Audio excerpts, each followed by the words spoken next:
Ángel, ¿cómo estamos? ¿Todavía bien en este día de asueto? Sí, nacional? amigo mío, muy contento, muy relajado. Muy relajado. Un día bonito en la Ciudad de México, ¿no? Excelente. Y fíjate con la agradable noticia que nos han entregado recientemente la revista Sí. de la Cámara Nacional de Comercio, Ajá. Visión Canaco. Qué ¿Ya la maravilla. tienes? Ya tengo la mía. Ya tienes la tuya. Con unos contenidos muy interesantes, ya me los leí. Ajá. Bastante interesantes respecto de las perspectivas de Canaco. Claro, y qué mejor que tengamos esta publicación, ¿verdad? En el año, porque es un digno festejo para nuestra Cámara que cumple 150 años. Casi nada, ¿no? ¿Verdad? Así es que ya la tenemos lista, amigos. Así es que quien la quiera tener, escríbanos y con mucho gusto nos ponemos de acuerdo para hacérselas llegar. Bien. Pues estamos hoy 1 de mayo, ¿verdad? Evidentemente, con un día de asueto nacional, pero hemos pasado todo un mes de abril plagado de muchas cosas. Sí. Y bueno, indudablemente, pues el Día del Niño nos acomete, pero abril es un mes muy importante para el cine mexicano, ¿no? Una de las más importantes celebridades del cine mexicano. Ajá. Cumple 110 años de haber nacido. Wow. Y yo creo que es importante que hablemos de ella con todo respeto, porque se lo merece. ¿Ya te imaginas de quién estamos hablando? Por supuesto, amigo mío, sí, claro. Ya te veo que tienes ahí un libro. Casi nada, mire. Mira nada aquí más. para quien nos siga por YouTube. Pues esta gran mujer que hizo con su vida lo que quiso, nació y murió el mismo día. Qué maravilla. Fue dirigida por los mejores cineastas de aquellos momentos, Ajá. indudablemente. Su vida privada plagada de matrimonios, pues de 5 estrellas, ¿no? Sí, o sí, sea, sí. de 5 estrellas, al menos 2 de ellos, yo creo, Ajá. sobre todo por el nivel de personalidades artísticas. Sí, sí. Así es que vamos a hablar de su nombre propio, María. Sí. Y de su nombre compuesto, María de los Ángeles. ¿Qué tal? Que seguramente, Bonito nombre. Bonito nombre, ¿no? Ajá. María de los Ángeles. Pero no decimos el apellido y ese nos lo va a decir nuestro invitado, porque es el experto que nos visita aquí en La Chimenea. Sergio Almazán, ¿cómo estás? ¿Qué tal, Alfonso Ángel? Gracias. ¿Qué tal, Sergio? Por invitarme aquí. Y en un día, pues la verdad, muy importante para el mundo entero, ¿no? Claro. Y ya Claro. que hablabas de la cámara, pues me parece que hablar el 1 de mayo sobre el arte y sobre la industria, me parece que se entiende muy bien cuál es la finalidad de conmemorar un día como el de hoy, Claro. 1 de mayo, ¿no? Así es. Muy ad hoc. Así es. Y bueno, qué mejor que tengamos, como tú lo mencionas, esta situación que coincide, el trabajo cinematográfico, ¿no? Que es uno de los empleos que caray, en el mundo arroja cantidades estratosféricas de presupuesto, de inversión, ¿verdad? Además, la cantidad de gente que utilizan para hacer una película, ¿no? Sí, Claro. a pesar hoy día de la tecnología, ¿no? O sea, que pensábamos Claro, que la tecnología iba a reducir el número de personas que se requiera para la producción cinematográfica o la producción audiovisual, sea esta cine, televisión, el streaming, finalmente se requiere de una producción que Claro. todavía, por fortuna, creo yo que soy de vanguardia envejecida, se requiere de la mano del hombre. Así es. ¿no? O sea, cada vez hemos visto quienes ya hemos transitado en estos medios. Yo inicié haciendo radio hace 30 años, Ajá. cuando todavía se editaba con carrete abierto. Ok. Y después de ahí el salto al CD, donde ya no tenías que llevar tus acetatos, ¿no? Ajá. A una cabina. Y hoy día que se hace el podcast, yo todavía no le entro a eso, todavía me cuesta trabajo entender cómo es la dinámica, sobre todo de audiencias, no de producción. Me parece que la producción tiene que ser básicamente la misma, pero te das cuenta que sigue siendo una industria, la audiovisual, a pesar de la tecnología, una industria que requiere del hombre. Y una industria que de la noche a la mañana convierte a alguien en estrella, ¿no? Casi, ¿no? Sí, que puede convertir, pero así también esfumarse. Sí, se olvida, claro. O sea, Los dos. Antes de entrar en nuestro tema, me gustaría preguntarte cómo empezaste en esto. Hace 30 años lo acabas de mencionar. ¿Cómo fue que te adentraste en todo esto? A la radio, bueno, crecí escuchando radio. Muy niños hicimos una travesura en casa que fue, teníamos ¿se acuerdan de estas consolas que tenía integrado el tocadiscos y la televisión, ¿no? Ajá, ok. Y que eran de blanco y negro. Ok. Entonces, en una ocasión, un fin de semana fuimos a Chapultepec y hoy día son unos changuitos, ¿no? Lo que la gente se compra en Chapultepec. Y en ese entonces te compraban unas gafas que eran de micas con alambre, verdad, sí. y que eran de colores. Entonces nos compraron unas y mi hermana, la mayor, que nos llevamos 5 años, ya tendría unos 4, 5 años de edad, ella tendría 10 años, llegó del colegio y dijo, vamos a conectar la tele, vamos a abrirla de atrás y tú vas a pegar tus lentes y ya vamos a tener tele a colores. Pegué los lentes, que era alambre, en estos bulbos todavía. Híjole. Bueno, terminé con descalabrado, quemamos la instalación eléctrica y mis padres dijeron nunca más tele. Entonces nos castigaron sin tener tele hasta 10 años después, que mi hermana cumplió 15 años y una tía le regaló un televisor. Entonces, lo único que teníamos de entretenimiento era la banqueta de la privada donde vivía y la radio. Entonces, crecí escuchando radio. Mira. Y a los 15 años, 16 años, estaba surgiendo una estación de radio que se llamaba Estéreo Joven. Era una estación después del sismo, con este tema de la sociedad civil organizada. El gobierno promovió una radio pública que más tarde fue el Instituto Mexicano de la Radio, el IMER, que funciona hasta el día de hoy, y hizo una estación para jóvenes, ¿no? Y se lanzó una convocatoria para ser, uno ingenuamente pensaba, conductor de radio, y ahí voy. ¿No? Yo, estaba ahí en la colonia Florida, en Margaritas 18, nunca lo voy a olvidar, porque además yo vivía en Indavista, entonces cruzar hasta el sur de la ciudad, me perdí todo, pero llegué yo a mí y me quedé. En realidad no era para ser locutor, sino era para apoyar la producción, y lo que tenías que hacer era un programa sobre derechos humanos. Hoy digo derechos humanos, en ese entonces se decía que era sobre temas de respeto a la sociedad, en especial los derechos de los niños y adolescentes. Y tenías que salir a hacer testimonios, se llamaba, entrevistar a la gente en la calle. Y ese era mi trabajo. Como reportero. Como un reportero, ¿no? Entonces te daban ahí, cada semana ibas a recoger tu lista de preguntas, te daban tu grabadora con el cassette y te ibas a entrevistar a las escuelas. Y regresabas y la única intervención que tenías en radio era decir, bueno, quiero agradecer a la preparatoria número 2 que nos dieron su testimonio, vamos a escucharlos. Era lo único que era yo todo. hacía. Y bueno, yo me sentía pues ya locutor. Y ahí descubrí lo fascinante que era la radio. O sea, tenía la otra parte de radio escucha, ¿no? Que me imaginaba de niño, creía que los cantantes estaban atrás de la bocina. Y me di cuenta que eso me gustaba mucho. Yo, insisto, tendría unos 16, 17 años. Finalmente entré a la universidad y dije, voy a estudiar comunicación. Estudié en la UAM, estudié comunicación y decidí especializarme en radio. Cuando terminó la carrera, pues yo no vengo de una familia que se dedica a esto, entonces pues no tenía quien me recomendara, quien me llevara. Y tocando puertas llegué hasta el Estado de México. Y ahí en Radio Mexiquense, ahí comencé haciendo radio hace 30 años, haciendo un programa que era de literatura erótica y música. Qué interesante. Y después de ahí regresé al IMER. Y esa estación Estéreo Jóvenes, que ustedes son muy jóvenes y no que es ahora radioactivo. Rock 101. No. 105.7 que fue órbita. Y ahora es Ay, no puede ser, es que cambió tantos de nombres que después ya me fui.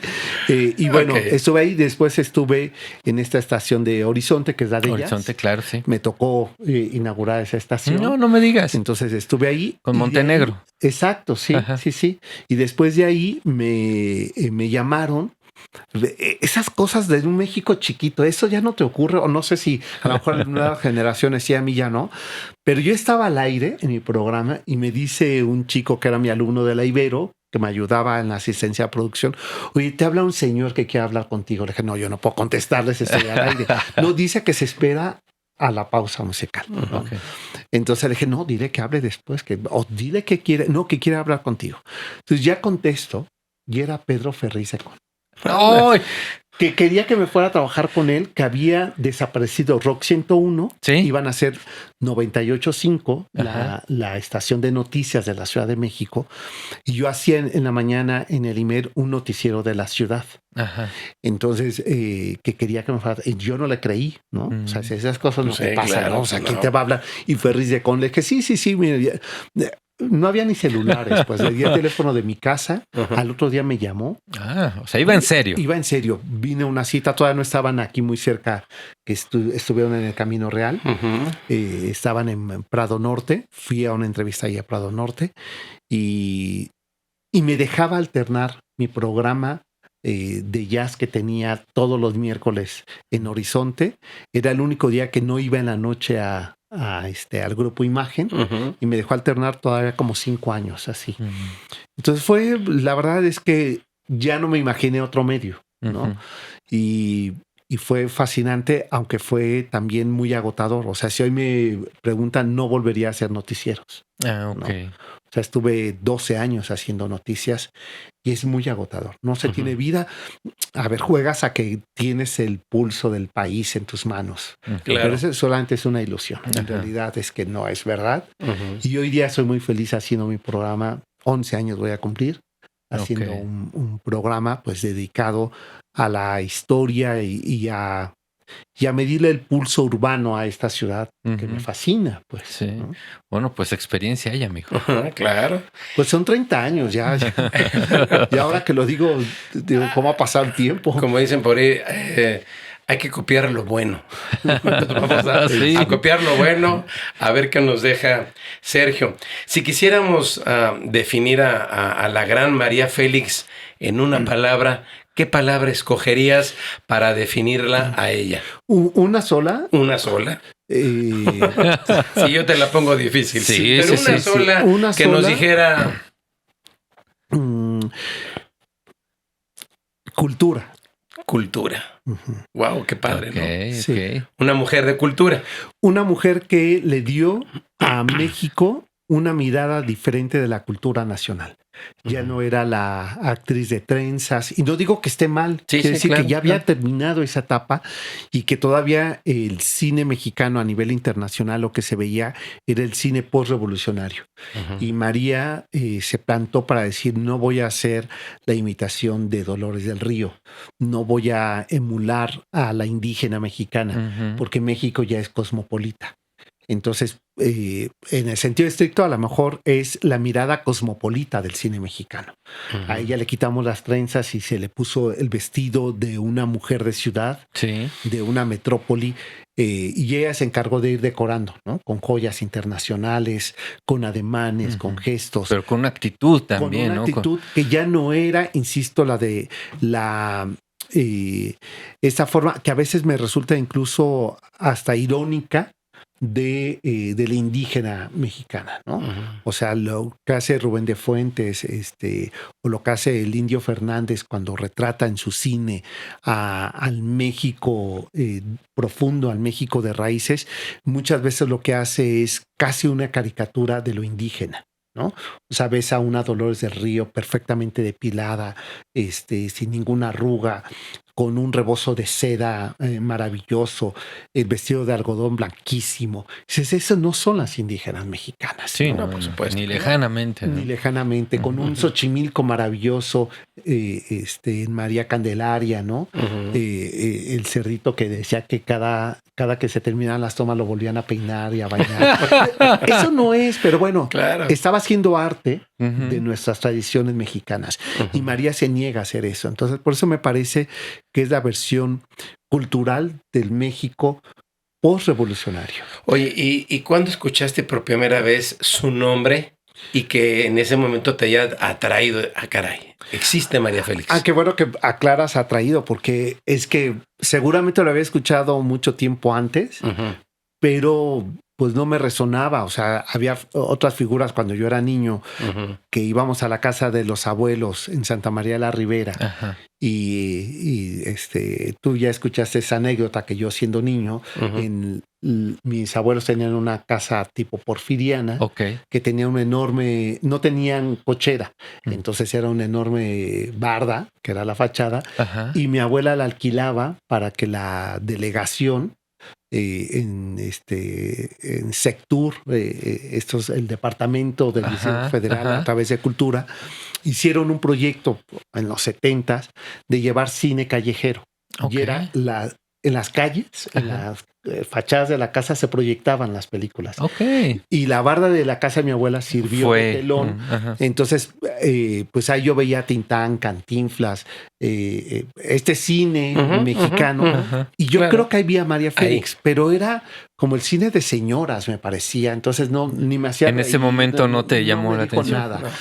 Y en la década de los 90, cuando se crea la fundación del Centro Histórico después del sismo del 85, por estos empresarios visionarios, a lo mejor voy a sonar romántico para su público, pero amantes de la cultura, de la arquitectura y de la ciudad, y también es cierto, amantes del desarrollo económico de este país, dijeron no podemos dejar caer el Centro Histórico.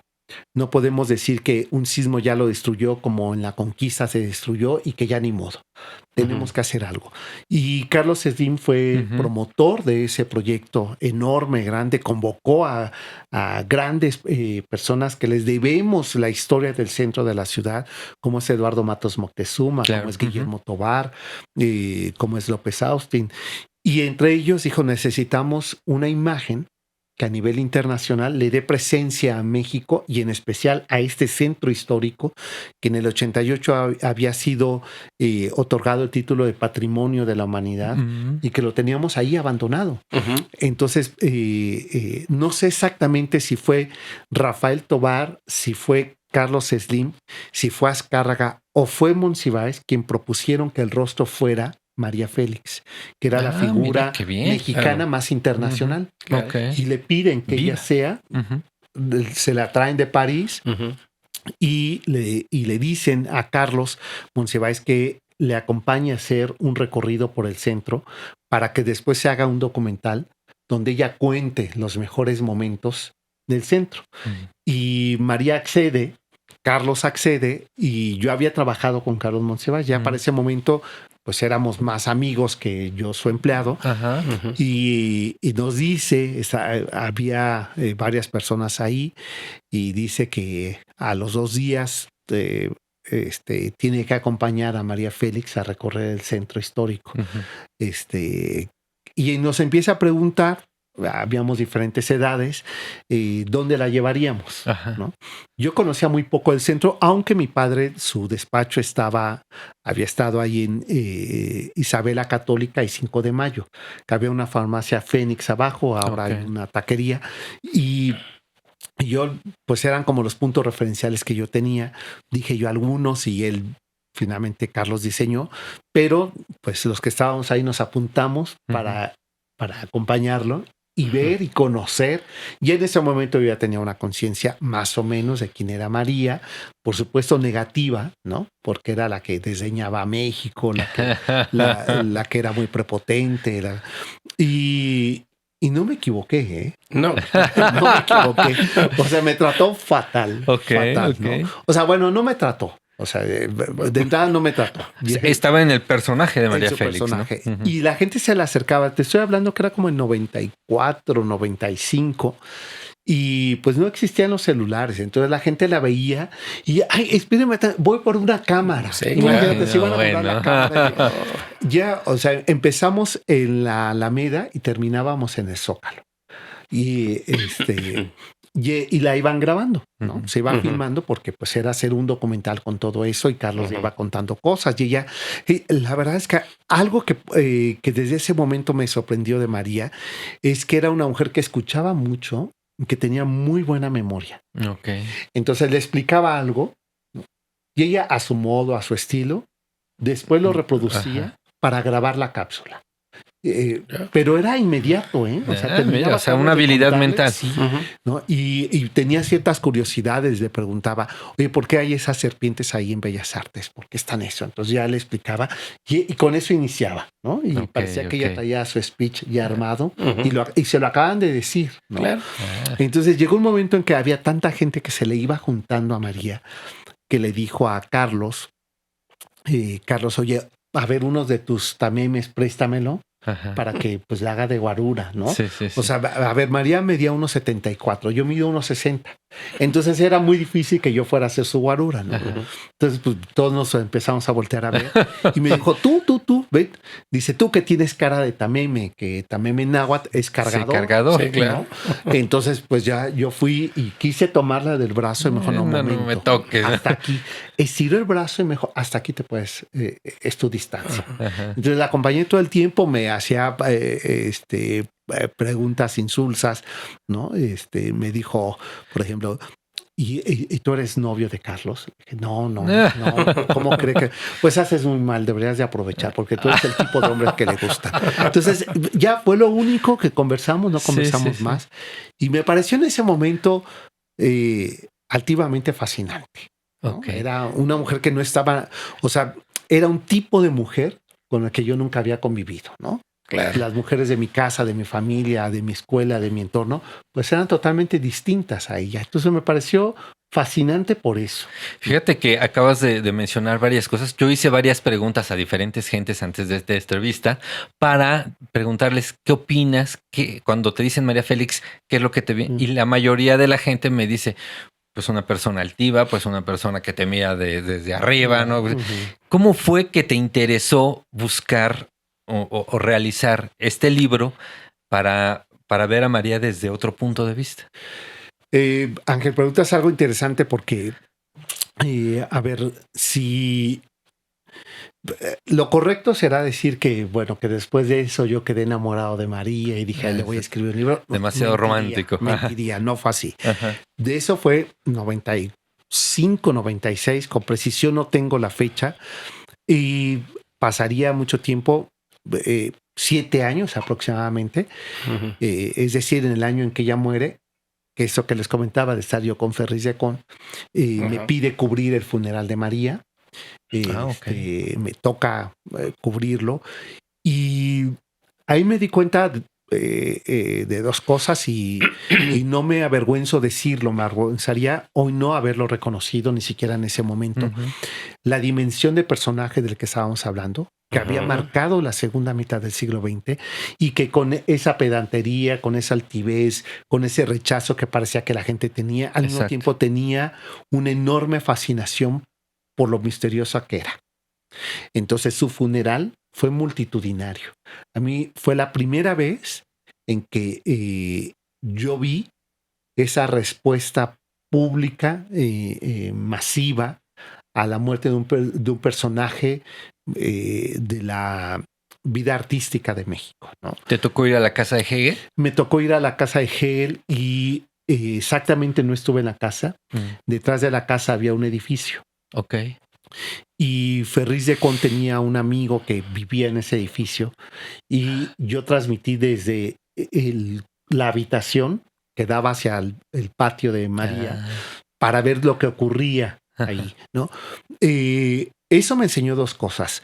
Un hombre como Ferriz que estaba hecho en el campo de batalla y que entendía muy bien que si yo hubiera estado como el resto de los reporteros en la puerta, en la acera de la casa de Hegel, no iba a ver lo que pude ver, ¿no? O sea, vi la llegada del cortejo fúnebre, vi quienes estaban adentro esperando para recibir los servicios funerarios, vi caer el ataúd de María en el patio de su casa, que si hubiera estado afuera, me hubiera perdido eso. Oye, regresando a la doña, ¿recibió algunos premios internacionales? ¿Qué tipo de premios recibió? ¿Cómo fue galardonada ella en ese sentido de alguna forma? Bueno, imagínate que fue la primera actriz mexicana que recibe el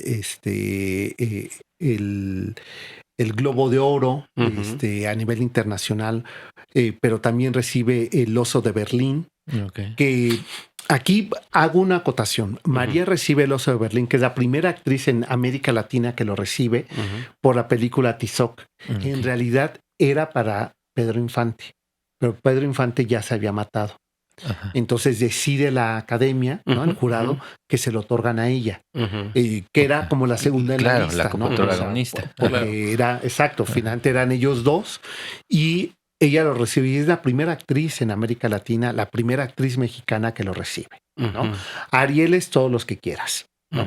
En España, por ejemplo, bueno, tuvo la condecoración de honor de París por la difusión de la cultura mexicana en Francia. En España también es reconocida por la aportación del cine hispanoamericano, ¿no? Porque hay que recordar que en la década de los 50 María se va a España a hacer cine Iberoamérica. O sea, hace en Grecia, hace en Italia, hace en París, hace en España. Entonces es la primera vez que se ve cine en lengua en español en estos países, ¿no? Y la protagonista es María Félix. Entonces, pues hay un reconocimiento, incluso hay una anécdota. Al final de sus días, ella muere en el 2002 y eso fue como en el 2000. España le hace un gran homenaje a María por la aportación que hizo con su cine, no solamente a la industria cinematográfica, fílmica hispanoamericana, sino por haber sido embajadora de la lengua en español en el mundo, porque sus películas llegaron a muchos rincones del mundo. Y le hacen un gran homenaje, mismo que no le hicimos aquí, a María. Y cuando ella llega, ha muerto ya su hijo, no baja ella del auto y ve que no hay nadie que la reciba. Okay. Ella ya incluso estaba muy mermada su salud, no podía caminar muy bien. Y Sara Montiel la ve. La ve llegar. Okay. Sara, María Félix siempre le hizo el feo a Sara Montiel. Sara Montiel la super admiraba y cada que sabía que estaba María filmando en un lugar llegaba y paraba a María Félix la filmación hasta que ella se fuera. No me digas. O sea, la trataba muy mal. Entonces la vi y dijo, ¿qué hago? ¿Me acerco? ¿No me acerco? Entonces se acercó para verla, para saludarla.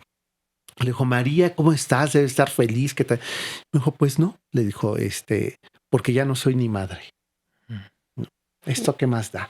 Entonces ahí te refleja, ¿no? Eso me lo contó Sara Montiel, que ella le hizo mucho eco porque dijo, ¿cómo la gran actriz, la que está reducida en nada? Porque al final del día somos primero seres humanos, ¿no?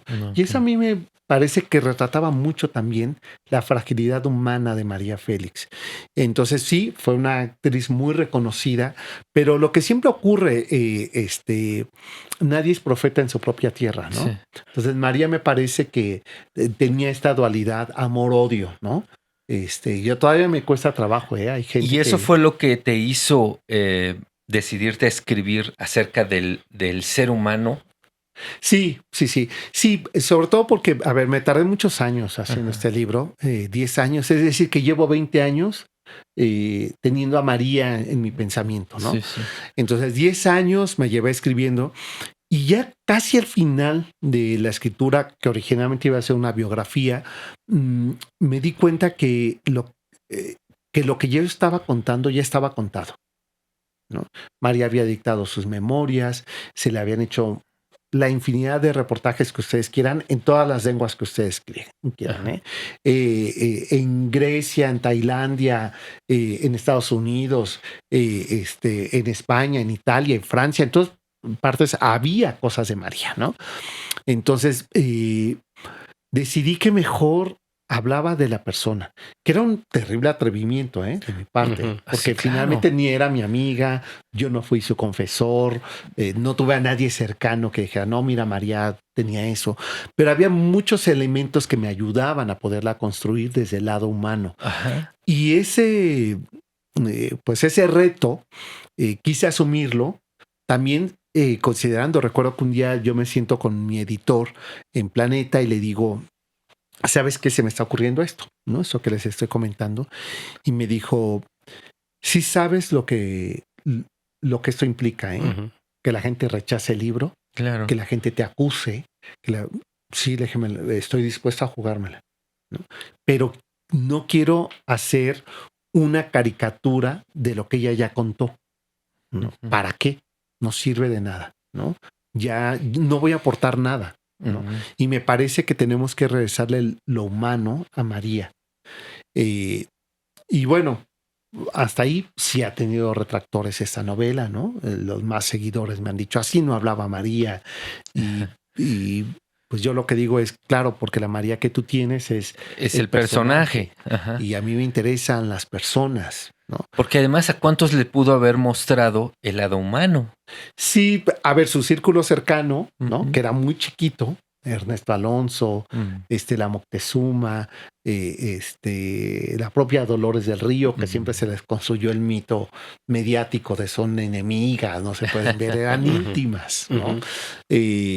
Mostraba a su médico, ¿no? Porque claro. no podía Sí, por supuesto. engañar a Ortiz Monasterio, a su cirujano. Entonces eran estos personajes tan cercanos que tuve posibilidad de conocerlos, de entrevistarlos y que me dieron pistas maravillosas, como de una María con una artritis que tenía unos dolores terribles, que le ponían parches de morfina, que tenía que dormir en el suelo porque ya no soportaba el dolor en la columna. Eso nunca lo vimos. No. No, Y claro. eso a mí me parece que es una mujer que se supo cuidar muy bien como estrella. Sí, sí. ¿No? Que nunca le perdiéramos este halo misterioso. Los dedos enjutos que me decía su médico que los últimos momentos ella ya no se podía sostener de lo deforme que tenía los dedos, que era tartamuda, me dijo el hijo de Gabriel Figueroa. Que María era tartamuda, eso nunca lo hubiera yo pensado. No, jamás. ¿No? Que incluso que ella en corto, que era súper amorosa y Mira. que además le encantaban los niños y los perros. Un gran ser humano. Un gran ser humano, Claro. ¿no? ¿Por qué? Porque dentro de ella había una terrible orfandad, ¿no? Sus padres la desconocen, su muerte anticipada del hijo, o sea, siempre le acompañó ese halo de la muerte, entonces seguro es que resulta lógico lo otro, ¿no? Consecuente lo otro. Claro, ajá, ¿no? sí, sí. Y que el oropel te permitía esconderte, ¿no? Eso, como habrá quien decida, pues no sé, cierta adicción a alguna droga para poder sobrevivir en el mundo, Ella prefirió las joyas y decorarse. Claro. Para sobrevivir. Una cuestión, ella una etapa de su vida la vivió en dos países, ¿no? París y la Ciudad de México. Sí. ¿Cuánto tiempo dedicaba a uno y a otra ciudad? ¿Por qué decidió París? ¿Por qué Europa? En fin, o sea, esta situación de dividir su vida en dos ciudades. Sí, bueno, a ver, te contesto lo oficial. A ver, lo oficial es que la invitan a ella a hacer cine internacional y ella no hablaba inglés, entonces, aunque intentó, aquí yo cuento una escena que la nieta de Armendáriz me contó, que contaba su padre, a la vez su abuelo, sobre María, con Pedro Armendáriz, el grande. Le dice, por favor, llévame a Hollywood. Porque, a ver, al final del día, los seres humanos tenemos una terrible necesidad de la competencia, ¿no? Dolores del Río, la bonita, la de Hollywood, la que hizo cine mudo y luego sonoro, como yo no. Entonces, por favor, llévame. Y la llevó a una fiesta donde conoce a Greta Garbo, a Marlene Dietrich, incluso fue en la casa de Greta Garbo, pero ella le dice, no te separes nunca de mí, Pedro, porque ella no habla inglés. Entonces le sirve como traductor, ¿no? Y se da cuenta que poco tiene que hacer ahí, ¿no? Porque ya la mujer latina está muy bien representada por Dolores del Río. En esa parte oficial es que entonces le queda Europa, ¿no? Y se va a Europa porque hay una invitación por el gobierno de Franco para que haga cine, ¿no? En España. En España.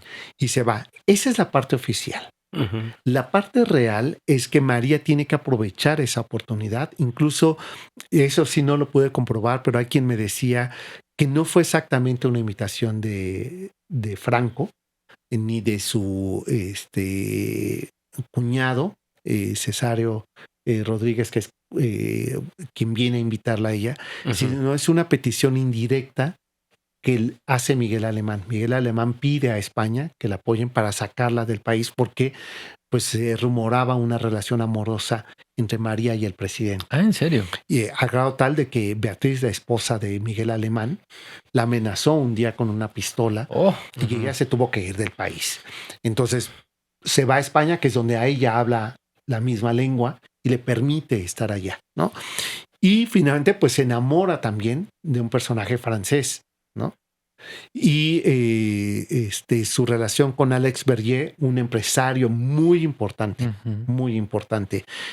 para Europa, le hace pues que ya termine dividiendo su corazón específicamente entre París y México, ¿no?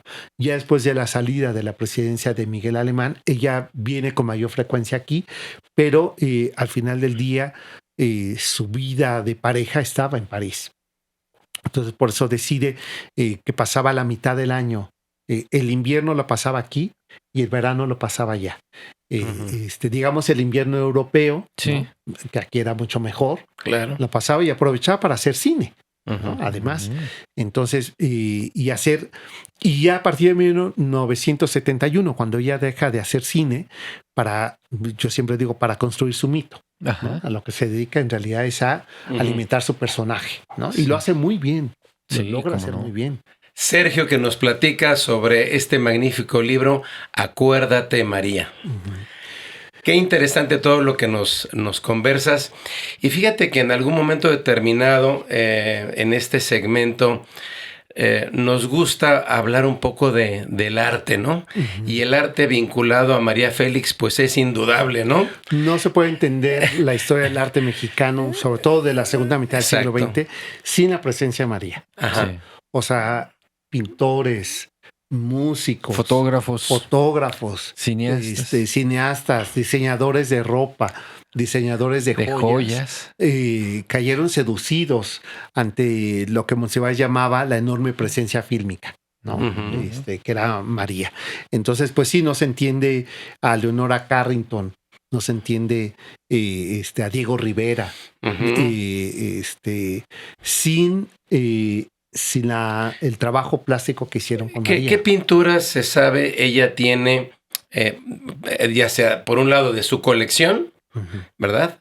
Y por el otro lado, que ella haya sido pintada por alguno de los pinceles más importantes de la época. Bueno, a ver, ella tenía una cabecera que le llamaba el tarot, que son 7 paneles que fueron pintados por Leonora Carrington. Y después tenía el techo pintado por Remedios Varo en su casa. En su casa. Y tuvo un retrato hecho por Diego Rivera, donde María aparece con un vestido blanco muy transparente y María no le gustaba que se transparentara. Entonces ella decidió tomar una brocha gorda de Comex y cubrirla encima, que le costó un enojo con Diego, pero finalmente Diego lo reparó. Esa pintura se la compró Juan Gabriel a María Félix y hoy está perdida. Sí, o sea, sí. Es terrible, de verdad, sí. O sea, lo digo así casi como una denuncia, que no cuidemos el patrimonio artístico en nuestro país. Que está bien que es de privados y demás, pero que debería estar obligado, casi como un chip, que sepas cómo se mueven estas obras, ¿no? Después está el francés Antoine Sapov, que le hizo muchos retratos.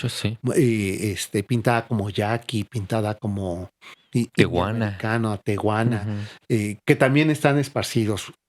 Quiero decir que incluso en algún momento una persona se acercó a mí a venderme un cuadro de Antoine Sapov de María. Yo me ofendí muchísimo porque dije, es que toda la colección de María se tiene que conservar reunida, y me ofendí, no quise comprarla. Hoy me arrepiento, Tendrías algo. Tendría algo, pero además, ¿sabes qué? O sea, lo digo genuinamente, lo hubiera donado. O sea, yo le he dicho a al director del Museo Sumaya, ¿cómo ustedes no compraron la casa de María con todos sus todo lo que contenidos? tenía, así claro. como hicieron con así la de como Guillermo exacto. Tovar? Ajá. Le dije, hoy sería un museo, tendríamos una referencia del único, y aquí me van a disculpar y sé que voy a levantar ámpulas, pero no creo que tengamos otra figura en la actualidad y que no tendremos muy pronto, como lo fue María a nivel de la aportación cultural, que así iniciamos el programa, de la aportación cultural que dio María de la cultura mexicana a nivel internacional. No lo hay, como personaje del cine. Y ustedes van a decir, Silvia Pinal me parece que hace mucho tiempo se tuvo que retirar. Que las imágenes, y que entiendo que le fascine el escenario y demás, no puedes presentarla así, claro, y menos envolverla en tantos escándalos que le quitas su lado misterioso. Pero además María Félix vivió en una época de oro, ¿no? Hizo la transición, hablando específicamente de la pintura, entre el muralismo y lo que llamamos la ruptura, ¿no? Es decir, tanto tuvo contacto con Diego Rivera, con Frida Kahlo, como lo tuvo con Tamayo, ya lo dijiste, Leonora Carrington, Remedios Varo. Entonces, transita por esta etapa de oro, ¿no? Conoce a todas esas grandes personalidades. Sí. Y además eso también le permite a María no quedarse en un estilo solamente, ¿no? Y fue una gran coleccionista. O sea, tuvo una colección de porcelanas de Jean Petit, del siglo XVIII, que ni siquiera en París se tenía. Y ella tenía una enorme colección.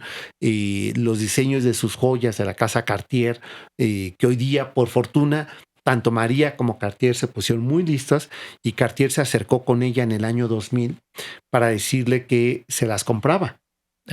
Y la Fundación Cartier tiene, porque son joyas únicas, o sea, nunca más hizo Cartier, no tuvo presupuesto nunca para hacer unas joyas de ese tamaño. Ediciones especiales. Únicas. Entonces la serpiente, los cocodrilos, se la compraron a María, y María les pide solamente que para que se despidan de México.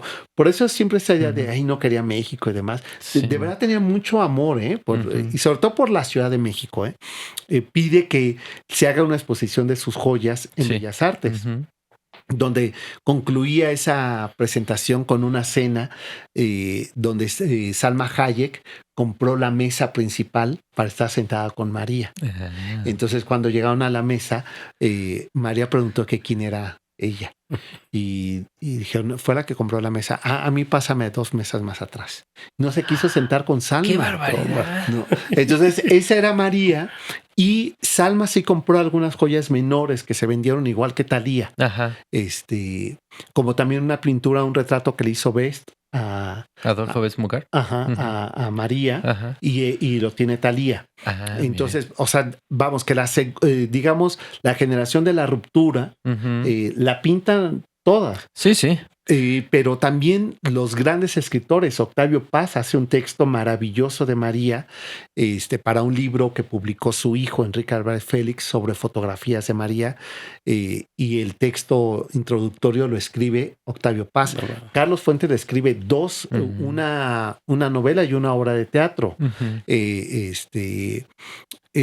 Santiago la Triste. Agustín Lara escribe casi nada. ¿Dónde me dejas, Agustín? Agustín Lara, pero también lo hace José Alfredo Jiménez. No, tremendo. Fíjate. Qué cosas. Para este programa justamente estaba yo revisando qué retratos se le hicieron, y hay unas pintoras que son tal vez un poco desconocidas, pero está Sofía Bassi, que le hace un retrato maravilloso, claro, lleno de flores, padrísimo. Y el que más me gustó, que también es un poco desconocida, pero en su tiempo fue muy importante, Silvia Pardo. Exacto, le hace un tríptico que es maravilloso, ¿no? Como vampiresa. De verdad, de una calidad tremenda. Y tenemos, o se ha desarrollado algún monumento, de cuerpo completo, un busto. Busto hay, bueno, había, porque ya se lo robaron. En su tumba. Qué barbaridad. Estaba el rostro. En realidad ni siquiera busto, era solamente el rostro con el cuello de María. Y según, eso sí, yo nunca lo pude ver, se decía que estaba la máscara fúnebre de María. Eso hay que recordar que casi siempre a los grandes personajes se le hace. Sí, una máscara mortuoria. Mortuoria. Y decían que había y que también desapareció. Pero el rostro que se había hecho en bronce está desaparecido. O sea, fue robado de su tumba. Entonces, no hay. En Álamo, Sonora, hubo 2 intentos de hacerle una escultura. O sea, tenemos en Lavapiés, en Madrid, de Agustín Lara, y tenemos aquí en Polanco otra de Agustín Lara, y no tenemos de María. Y yo digo, me parece muy ingrato que no tengamos. Claro. Tenemos de Quintán. Sí. ¿No? Y no tenemos de María. Ajá. Entonces, ustedes díganles, por favor, a los empresarios que hace falta, que es justo, claro, que es necesario. Porque, insisto, porque yo creo que es quien le dio a México un lugar internacional como metrópoli. Okay. De Dolores del Río hay, de hecho, una pequeña parte del Parque Hundido se llama Dolores del Río. Y está ahí el busto de Dolores del Río. En la casa cuna del DIF de Tlalpan está otro busto de Dolores del Río. Entonces, ¿por qué no nos merecemos uno de Jorge Negrete tiene ahí en la colonia, ¿qué es la que está atrás del cine de Insurgentes? Hay una pequeña glorieta. Es verdad. El Teatro de los Insurgentes. Florida, en la colonia Florida, no. Es San José Insurgentes. San José Insurgentes. Atrás de la Insurgentes, en la glorieta. Porque ahí estaba su casa, que incluso parece que está cantando en un balcón de la casa. Mira. Así que ahora es un edificio, sí, ahí está. Ahí pues, está. ¿Qué cosas? Hace un par de años, o no sé si fue hace un año, y con todo respeto lo voy a decir, una marca de muñecas, no sé si te enteras. Yo de hecho la tengo, fíjate, me la ¿Qué te regalaron. merece ese reconocimiento entre comillas, o le quitamos las comillas, a María Félix por la Barbie? Ajá, sí, muñeca la marca Barbie, claro, tipo María Félix. Sí, platícanos. Casi no se parece, ¿eh? Sí, no. Bueno, las cejas sí. Trae el lunar. Sí trae el lunar, sí trae la cabellera. Fíjense, ese dato tú lo escuchaste, Alfonso, estabas ahí en esa presentación, que me lo habían contado y no lo había creído, pero ahora que escuché a Pepe Antonio Valdés, este crítico de cine, que cuando María iba a las presentaciones de sus películas, la gente que se sentaba atrás de María le cortaba mechones de cabello a María. O sea, a ver si era un mito, pues, ¿no? O sea, era casi como tener una reliquia. Sí, ¿no? una reliquia. Entonces, cuando vi me empezaron a mandar imágenes de que esta casa de muñecas Mattel iba a sacar la muñeca de María. Y me mandaron fotografías y decían, no, claro que no lo van a hacer. Y después me sorprendieron en casa que un sobrino que vive en Estados Unidos, en una noche se acabaron las muñecas. Wow. Y él alcanzó. Entonces me la mandó. Esta ocasión se me olvidó, regularmente en las presentaciones la llevo. No se parece tanto, porque finalmente que se parece es a la Barbie. Claro, ¿no? Claro. Pero eso te habla de la importancia. Solamente lo tiene Frida, o sea, como mexicanos, Frida y María. Y María Félix. No exagero, o no exageró, yo lo repito porque lo cito, porque Carlos Fuentes dijo un día que en México, siendo un país tan machista, hay 3 mujeres que son las que dominan a nivel mundial la cultura mexicana. La Virgen de Guadalupe, Frida Kahlo y María Félix. Y me parece que no exageró, ¿eh? O sea, uno llega al extranjero y te preguntan por Frida Kahlo. Claro. O te preguntan por... Hablando de mujeres, porque de hombres es Chespirito. ¿no? O es Cantinflas. ¿no? Pero hablando de mujeres, te preguntan, dicen, claro, la Frida Virgen de Guadalupe, Frida Kahlo o María Félix. Entonces, te habla del papel importante que hizo María. A medida que puede, y respeto mucho a la gente que me da, es que no me gustaba cómo actuaba, es que era muy pedante, es que, amén de eso, le dio un lugar y una presencia a México a nivel mundial. Y eso es innegable. Fíjate, mi querido Sergio, que aquí en La Chimenea solemos hacer viajes al pasado y siempre les preguntamos a nuestros invitados, si tú pudieras viajar algún momento en el pasado y poder presenciar algún evento. Y te la hago a ti. Si tú pudieras viajar a algún momento en la vida de María Félix y poder presenciar ese momento, ¿qué momento te gustaría estar? Haberlo presenciado. Sí, ¿no? haberlo Con ella. presenciado, sí. A lo mejor la filmación de Enamorada. Ese momento me hubiera gustado mucho, porque uno, es una de mis películas favoritas de María. Pero estar de cerca a Gabriel Figueroa, es que, ¿por qué menciono esa película? Porque en Enamorada, por primera vez el cine mexicano tiene un close-up. Y es a los ojos de María. Que eso quedó para la historia, para ¿no? la historia. O sea, fíjense, en el 2014 se cumplieron los 100 años del nacimiento de María y la Casa Cartier le hizo un homenaje y exhibió sus joyas. Y tú llegabas a París y tenía un enorme cartel que era ese fotograma de los ojos de María. Entonces ha trascendido el mundo. O sea, Carlos Monsiváis decía de Gabriel Figueroa que inventó los cielos mexicanos, ¿no? Incluso en esta película Río Escondido dice, sobra tanta belleza, ¿no? Empezando por la belleza de María en este pueblo cacique terrible, ¿no? O sea, está contando una historia terrible, pero es tan bonito la fotografía y te das cuenta el verdadero ojo que tenía Gabriel Figueroa. Entonces, Enamorada la menciono porque me hubiera gustado escuchar, su hijo me lo contaba, pero me decía Gabriel Figueroa, hijo, yo tenía 8 años, o sea, lo que te estoy contando es lo que después mi papá lo repitió en entrevistas.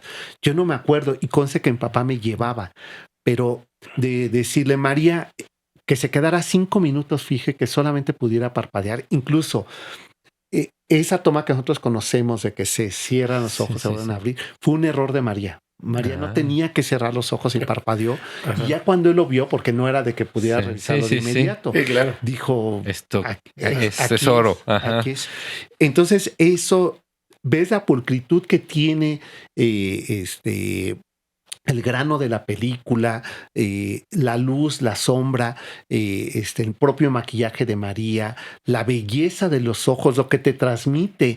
Y entonces te das cuenta que verdaderamente eran dos artistas que se miraban cara a cara, ¿no? Sí, que era María un momentazo. y que era Gabriel Figueroa. Por eso es que me hubiera encantado, pero tener esta edad. Claro. No haber sido un niño, ¿no? Sí, ¿no? Tener Para aprovecharlo, edad, en todo el esplendor. Quizá ese momento. Pero como en general vivo del pasado, voy a veces por las calles. Ahora estoy escribiendo otra novela y me fui a buscar un domicilio que ahora es, creo que la fachada corresponde a esa época de los años 20, donde vivió uno de los más monstruosos, maravillosos pintores, Manuel Rodríguez Lozano, en Guanajuato 40, y donde muere uno de los, como dijo Enestrosa, mal lograda persona y desorbitado pintor, Abraham Ángel. Abraham Ángel, sí. Entonces, ver eso, o sea, soy tan fetichista que digo, híjole, aquí ya quiero venirme a vivir aquí. Seguro que al interior debe estar su alma. Sí, pero, el espíritu. Lo que quiero decir con esto es que nuestra ciudad, nuestras calles están impregnadas de esos pasos que hoy día son una memoria y que nos dieron identidad, ¿no? Hablamos de Gabriel Figueroa, pero pensemos en Diego Rivera, en Frida Kahlo, cuando uno recorre Coyoacán, el centro San Ildefonso y Jean Charlotte. Acabo de encontrar una fotografía donde está Abraham Ángel el día que se inaugura el mural de Jean Charlotte. Sí. Entonces dices, claro, era un mundo chiquito, era el México chiquito que todos se conocían, ¿no?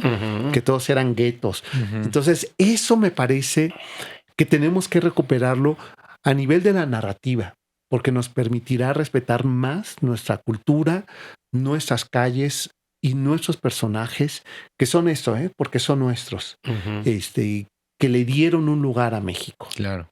Muy bien. Pues qué gusto tenerte en nuestro programa. Esperemos que La Chimenea te haya cobijado con ese hombre, calorcito. Claro que sí. Y sobre todo, Gracias, Alfonso. el que nos hayas dado tu testimonio tan cercano de haber convivido con la doña, que es un lujo. Bueno, todo esto que nos has platicado, la verdad es un gran testimonio y va a quedar documentado aquí en La Chimenea. Gracias. A mí lo que me gustaría sería dar la pauta, ¿verdad?, de que para el mes de junio de este año 2024, el 9 de junio a las 6 de la tarde, se presentará Sergio con el libro de la doña en la Feria Internacional del Libro en Coyoacán. Así es que ahí lo van a poder encontrar, ahí les podrá vender su libro y ustedes comprarlo en este caso y firmárselos, ¿no? Porque siempre hay que llevarse un recuerdito, ¿no? Claro. Indiscutiblemente. ¿Alguna cosa más, estimado Nada, Ángel? amigos míos, pues que nos sigan, que te sigan en tus redes. No sé si quieres decirnos las cuáles son. ¿Tienes? A ver, en X me encuentran como S Almazán 71 y en Instagram y en Facebook como el Cocodrilo MVS, que es incluso el nombre del programa.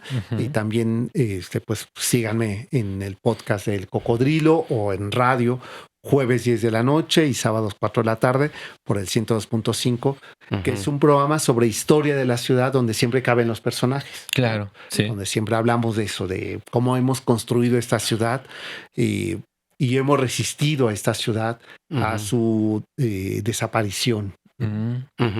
Pues es un proyecto muy interesante que debemos de conocer y de seguir indiscutiblemente. Así es que la Cámara Nacional de Comercio te da la bienvenida a este programa. Yo que no va a ser la primera vez que estés por aquí. Cuando tengas el siguiente proyecto, espero nos los puedas compartir. Con todo gusto, y bueno, pues gracias. le mandamos como siempre nuestros saludos a la presidencia de la Cámara Nacional de Comercio, don José de Jesús Rodríguez, a Sergio Guzmán, que también está detrás de las cámaras, a Dani, a Daniela, y principalmente a mi estimado Chava, ¿verdad? Así es. Que es un todo personaje tras la producción de este programa. Así es que nos estaremos viendo hasta la próxima y muchas gracias por estar con nosotros. Adiós. Hasta luego. Gracias.